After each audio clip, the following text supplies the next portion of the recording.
Mais um dia normal na vida de um estudante do ensino médio que não se considera uma pessoa particularmente interessante ou memorável. Mugen Matsuto está mexendo em seu celular, imerso em seus pensamentos de que sua vida seria melhor e com certeza melhoraria se fosse para outro mundo onde, mesmo ele sendo uma pessoa que de forma alguma chama a atenção de outras pessoas, ele se tornaria cheio de habilidades apelonas e habilidades especiais que não passariam despercebidas aos olhos dos outros e finalmente seria capaz de atingir coisas inalcançáveis na sua realidade atual. Foi isso que ele pensou, mas a verdade foi...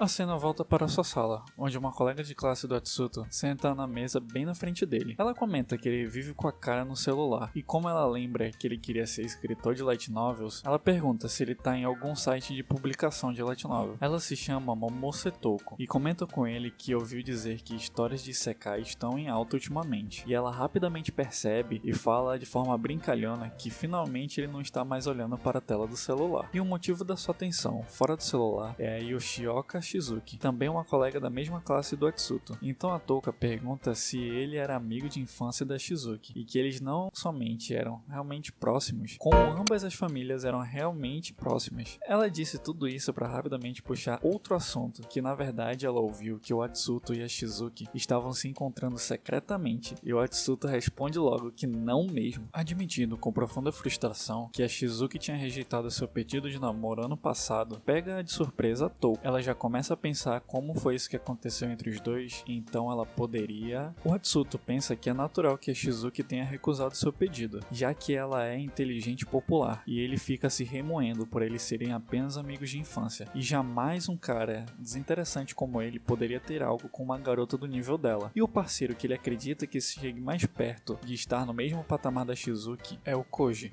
E logo ele chega na sala, Onomiya Koji, e já vai perguntando se a Shizuki vai estar livre depois da aula, com o pretexto de se encontrarem para discutir os projetos para o festival cultural. A Shizuki pensa brevemente e fala que para ela tudo bem, já que somente precisam fazer a decisão antes do feriado de verão. O Koji fala que eles vão se encontrar na sala, mas de imediato muda de ideia. Fala que vão se encontrar fora da sala, já que o tempo tá bom hoje, recomendando um café que ele encontrou recentemente e que deveriam ir para lá, mas é interrompido. Uma voz ao fundo grita para os dois pararem com aquilo e reafirma que estava falando com o Senhor Príncipe e a Senhora Princesa, falando que os dois estavam usando os preparativos para o projeto do festival como desculpa para o encontro. Quem está falando isso é Shishido Ryo, e ao lado dele, Kai Motoharu declara que isso era esperado do melhor estudante da sala. Que método astuto de convidar alguém, que realmente foi uma jogada muito inteligente do Koji. O Konami Kai, que também estava por perto, comentou que está feliz que o maior rival romântico dele está sendo tirado do jogo por ter sido exposto. Koji, meio sem graça, pede para que os demais colegas parem de ser grosseiros. Já a Shizuki se diverte com a cena.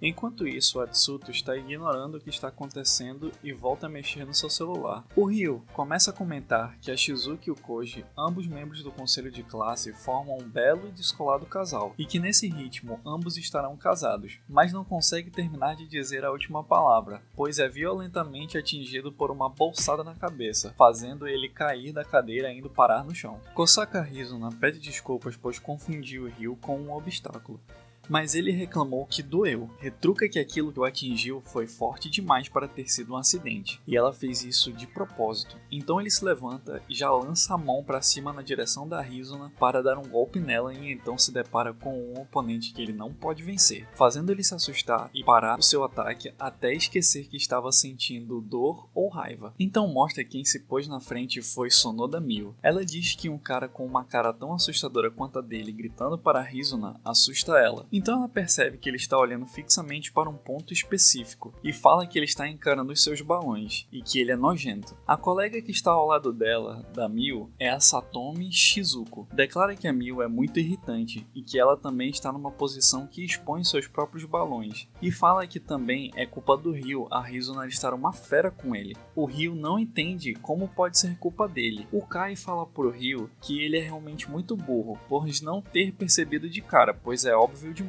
Então ele começa a falar que é porque a Rizuna tem um crush no Koji, e o Kai, antes de terminar o que estava falando, toma uma bolsada na cara para ficar esperto. Enquanto Kai estava ao chão, alguém diz que garotas 3D são assustadoras. Então mostra uma cena de um jogo que está rolando e quem está jogando. Eles são respectivamente Hagiwara Sakuta, Mochizuki Yuta e Kurusu Kyoji. Eles discutem que um deles deixou a guarda aberta, o outro reclama de seu amigo por ter sido covarde, por ter se aproveitado disso. E o último diz que a culpa é dele, por ter se distraído com a confusão do outro grupo. O Sakuta fala que eles não deveriam se envolver demais com outro grupo, já que eles são introvertidos. O Kyoji afirma que não tinha a intenção de se envolver com eles de qualquer forma. A confusão rolando ao longe e a cena corta para outros dois alunos que aparentemente estão mais afastados dos dois grupos anteriores. A garota é Shiraishi Yuria e Yashiro Shusei. A cena volta para o protagonista e a sua colega de classe querendo saber o que ele está lendo. Mas antes do Atsuto responder, uma garota chama pela Touko e pede o livro de inglês dela emprestado. Ela responde que sim e vai se afastando para ir pegar o livro para outra garota. Mas antes de sair de perto do Atsuto, ela fala que mais tarde fala com ele e que na próxima vez ela gostaria que ele recomendasse algumas novels para ela ler. O Atsuto responde positivamente. O Atsuto percebe que a Touko tem estado muito ao redor dele ultimamente e tenta imaginar o que poderia ser. Mas ele lança um olhar de canto de olho para o lado e se depara com a sua amiga de infância na qual ele é apaixonado já o encarando. E ficam ambos se encarando por alguns segundos, mas ele rapidamente se vira e corta o contato visual. O dia na escola vai passando e o Atsuto ainda fica com aquela encarada na sua cabeça e fala para si mesmo que tem que deixar aquilo de lado, que não é realista. Então a aula prossegue normalmente,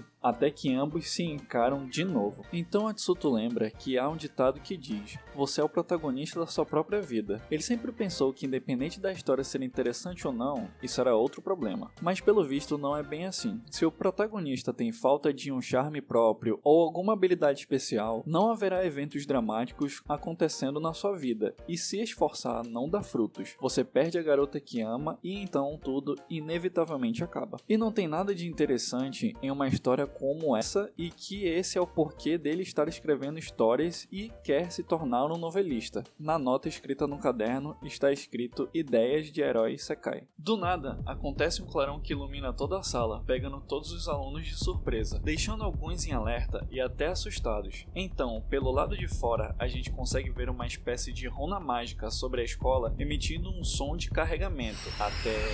Então tudo ficou branco. O Atsuto está jogado no chão, não só ele. Outros alunos estão na mesma situação. Acordando lentamente e meio desnorteado sobre a sua atual situação, ele se assusta e fica confuso, pois se encontra em um gramado. Olhando ao redor para saber onde ele está, rapidamente se dá conta que não está mais na escola, e muito menos na Terra, porque vê, sobrevoando sobre a sua cabeça, um dragão, e uma voz chama a atenção de todo mundo. Dando a eles as boas-vindas a outro mundo, uma mulher se apresenta como filha, dizendo a eles que são pessoas de outro mundo invocadas para o belo mundo de Tilunog. Bem ao lado dela está uma criatura mágica alada. Demonstrando surpresa, a filha fica meio confusa se estão entendendo o que ela está falando, pois não vê reação nos demais. Sendo um pouco mais analítico, o Atsuto nota que os movimentos dos lábios e as palavras que saem da boca de filha não combinam, e mesmo estando a uma relativa distância, ele estava conseguindo ouvi-la claramente. Finalmente aparecem os primeiros a expressar algo em relação a estar em outro mundo. A filha, finalmente recebendo o feedback de que está sendo compreendida, começa a explicar a real situação em que aqueles estudantes se encontram. Ela explica que o mundo atualmente está sendo ameaçado por seres forasteiros vindos de outro lugar, chamados de demônios. Ela continua explicando que os poderes dos demônios é tão imenso que apenas um único demônio é capaz de acabar com centenas de humanos, causando consequentemente absoluto desespero e devastação em área, e que de qualquer forma ela decidiu usar magia de invocação para chamar 4 outros seres que existem em diferentes dimensões além de Tilunog.